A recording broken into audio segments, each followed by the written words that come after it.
today with Richard, and you're just going to take us on a tour of Yes. the Health and Wellness Center. It's how long has this project been going on?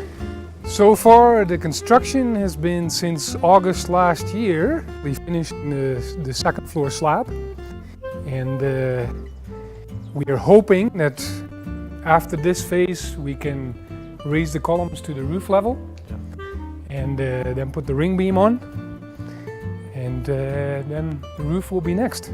Just to remind the people back home, because a lot of people really haven't been exposed to this before, your involvement in Jocelyn's role in this as well? Yeah, so actually we've been sent here by our church in Canada, Cedar Grove, as representatives to look after this project or to work together with people here. And Jocelyn is actually more in the medical field. She's a midwife, and she's also spearheading the community health evangelism. I am overlooking the project and mostly the logistics. We also do, through the Mercy Ministries, we have 2 agricultural projects. One is quite a large project with a pineapple plantation. In this area here, I don't know if you can zoom in, this is where we, when we get the rebars in and all the steel work, it goes into this shop here, and this is where they do the cutting and the bending. And then from here they bring it down to the construction site. So we have good security here, and they do their thing here, the steel workers, and then the finished product is being brought down to the site. So what you're saying, CLA has like steel workers on site? And, yeah, we have. Yeah. So we basically get the raw materials, and they take it from there. That's right. Yeah, and it's you know, there is a core group of CLA workers who have been working on the construction of the church, and even some of them on the Wellspring School. So they have a lot of experience already. But besides them, we also have hired people from outside, carpenters and masons and steel fixers as well, to get a bigger team to move forward with the project. With the funding for the project, percentage-wise, how much has come in, even though the building has started? Well, we've percentage-wise, it's probably like 20%. But we've also saved a lot of money doing self-construction. Yeah. So we have not hired a contractor per se, but we've had a volunteer engineer from the church. Yeah.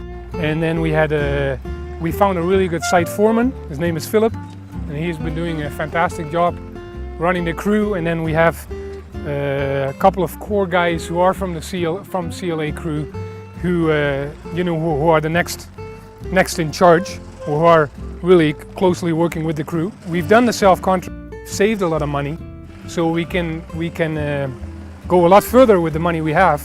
But like the money we have now, we can finish the columns, and there is another fundraiser coming up, and we can raise the columns to the roof level, put the ring beam on, and then possibly put the roof on. But that would be very, very close.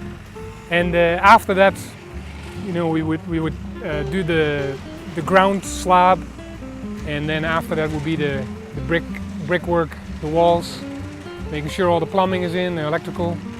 Like, estimate about how much is still needed, like, for the project. I mean, there's the funds to get the project completed, and then there's probably still stuff needed to furnish it and get the equipment that you need. Is that correct? Or yeah, that's not included in the bills of quantity. So. Yeah. So we're probably still in need of roughly, I would say, $400,000. Yeah. So when you think of it, a 2-story clinic, you try to build anything like that at home, there's no chance. Really, for the amount of money, it's about going to be $600,000, something like that, when it's done, or less than that? Yeah, about $600,000, which would include all the finishing work. Yeah. And some of the medical equipment and beds and have it ready. We'll look at $600,000. Yeah, and with that, how many people do we envision are going to be able to be treated here on an annual basis if it's fully functional? Yeah, annual basis I don't know, but it will be hundreds of people a day. Yeah.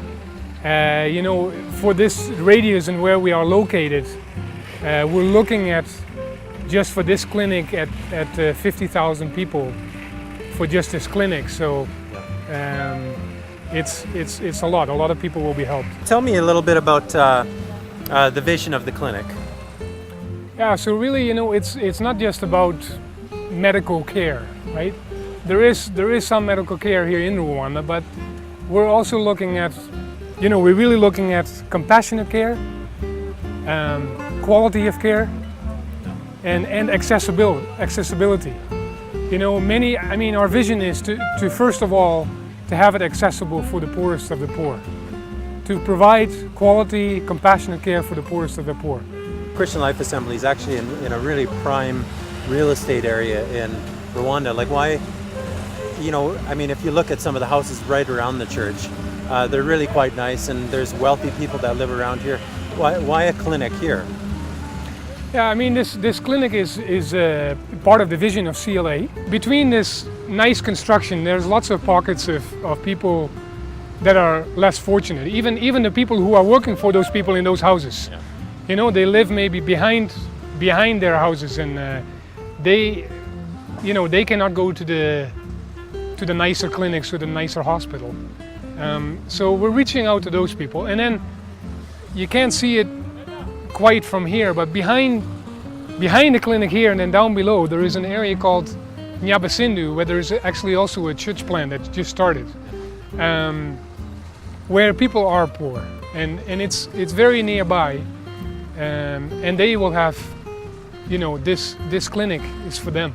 Yeah, when you say poor, let's put it into it's something like a couple of dollars a day would be a salary for many of these. Is that possible? Or? Yeah, if they get a salary, it might just scraping here and there to try to get food on the table. Yeah. So maybe less than $2 a day. Yeah.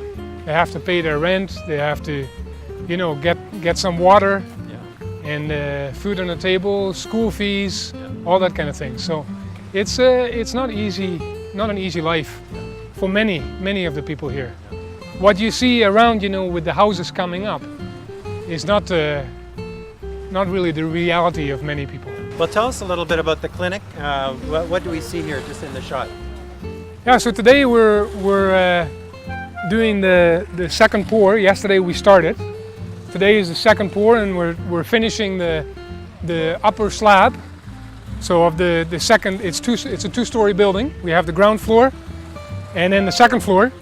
Now the second floor, I don't know if you can catch it on the camera, there is a ramp already, and that's where people will enter in, and most services will be on the second floor, with observation rooms, delivery rooms, the pharmacy, laboratory, all that stuff is all on the second floor. And then down below will be a big demonstration kitchen, which can also function as a teaching area, and staff rooms and bathrooms and mechanical room, etc., etc. Can we actually go and take a look underneath? Yeah, sure. It's not quite what it's going to look like, but I'm sure people back home are curious to see how they're pouring a concrete slab and how they actually structure the scaffolding, or whatever you want to call it. Yeah, so over here is they already put hardcore on the ground floor. That will be crushed, and then we will put blinding on it, and after that will be like a damp-proof coating that will go over top, and then the slab will be poured. Yeah. So these are all the supports that right now that you see that hold up the second floor while it's being poured, and they've done an amazing job. Do you feel safe standing under here? I feel safe. I would put a swing on here and do some swinging, no problem. Yeah. It's lengthwise it's about 30 meters, and then 16.5 meters wide. Okay. So times 2. Yeah. And that includes a wraparound veranda on the ground and on the second floor. Yeah. Yeah, so this, where there is no formwork anymore, this area was finished in December, the pouring the second floor. Yeah.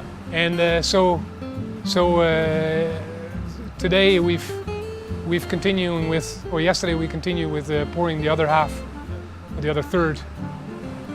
Yeah, so this really is only a few hundred meters away is Nyabasindu, and really those are the people that we are reaching already through community health evangelism, and which is active there now. Besides community health evangelism, in the future when they need other medical help, this center will be accessible to them. For the clinic, for the project, definitely, I mean, we are in need of more funding. You know, we really have a vision for this, and we really have the heart for this ministry. We can't do it without more funding to get this completed, and really then really the work starts. Another job starts after this is completed. It's not just a building, but then the job starts of training midwives, of training nurses in compassionate and quality care, which is key. We're not just here to take control and we're going to do this and we're going to do that. It's so important that we train others so the work can continue. The challenges, of course, finances are a challenge, but trying to build something here in Rwanda, what's that like? Yeah, I mean it's been challenging with equipment. You know, we have an old bobcat which CLA has used for all these years, doing all the construction, and Wellspring, the school, has used it. We have used it. So we have a really old bobcat that breaks down all the time. We have several mixers that break down all the time. And even today, I don't know if you can zoom in, there's another, you know, on the second day of casting, and another mixer is down. Two mechanics are working on it to try to get it going again, because obviously this is slowing us down.